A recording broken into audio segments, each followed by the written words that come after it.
Hello, আসসালামু আলাইকুম।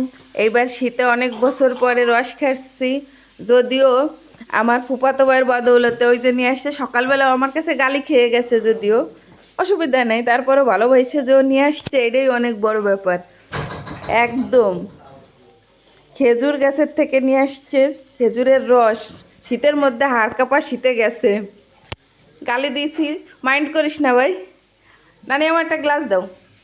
এই যে নানি ঢেলে দিচ্ছে। আচ্ছা আচ্ছা, থাক না, আর ঢেলো না, আর ঢেলো না। এই তো, এই যে একদম পিওর অথেন্টিক খেজুর রস। বহুত বছর পরে খেলাম। ধন্যবাদ ভাইয়া, তুমি নিয়ে আইছো কষ্ট করে হাড় কাঁপানো শীতের মধ্যে। একটু খেয়ে টেস্ট করে দেখি।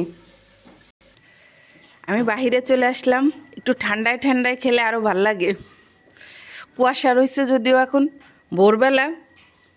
গ্রামের বাড়ির মজাই তো এইটা, খেজুর রস খাওয়া।